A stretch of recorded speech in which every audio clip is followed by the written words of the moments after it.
Okay, guys, let's get started with 5 more, and we'll start it out with the one that's really underrated in the hobby, Mr. Eddie Matthews. Lifetime 96.1 WAR, 34th all-time, ahead of Clemente, Bob Gibson, George Brett.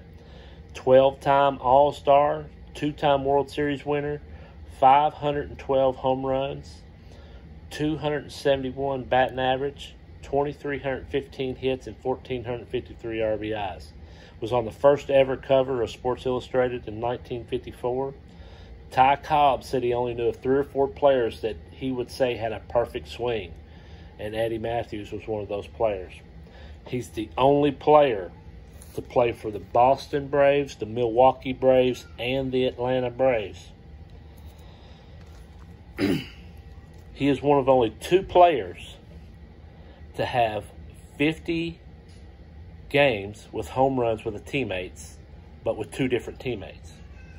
So Joe Adcock hit home runs in 50 different games, and he and Hank Aaron hit home runs in the same game 50 different times. And the other player is Willie Mays.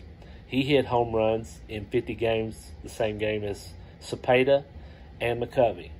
Between 1954 and 1956, Eddie Matthews and Hank Aaron hit 863 home runs, passing the record tied by Babe Ruth and Lou Gehrig. Hank Aaron had 442. Eddie Matthews had 421. He was Hank Aaron's manager when Hank Aaron hit his 715th home run. Eddie Matthews. Coming up next, Mr. Willie McCovey. Nickname Stretch, Mac, or Willie Mac. Lifetime 64.5 WAR. 143rd all-time, ahead of Ashburn, Dave Winfield, and Billy Williams. 1969 MVP. 1959 Rookie of the Year. 6-time All-Star. All-Star MVP. 270 batting average. 2,211 hits. 521 home runs. He's second only to Babe Ruth in home runs as lefties. Casey Stengel once asked one of his Met pitchers how he wanted to pitch to Willie McCovey. Did he want to pitch to him to the upper deck or the lower deck? It has a body of water named after him, the McCovey Cove out in San Francisco. And he died at age 80 on October 31st, 2018, with his longtime friend and fellow Hall of Famer Joe Morgan at his bedside. Willie McCovey. Perfect segue into Joe Morgan. Now,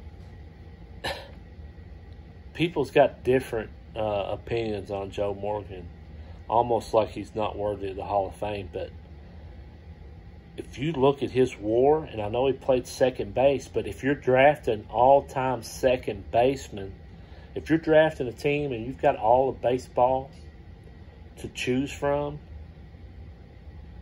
and you're drafting a second baseman, it'd be hard not to pick Joe Morgan as the greatest second baseman of all time. He's got a WAR of 100.4, which ranks him 31st all-time, ahead of Carl Yastrzemski, Eddie Matthews, Cal Ripken Jr., players like that. Very underappreciated. Yes, he played at second base, but he was the best one to do it.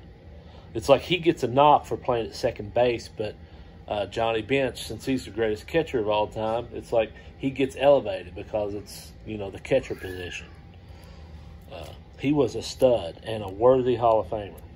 2-time MVP, 1976 and 77. 2,517 hits.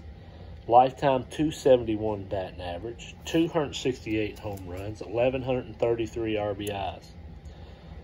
In 2017, he wrote a letter to the Hall of Fame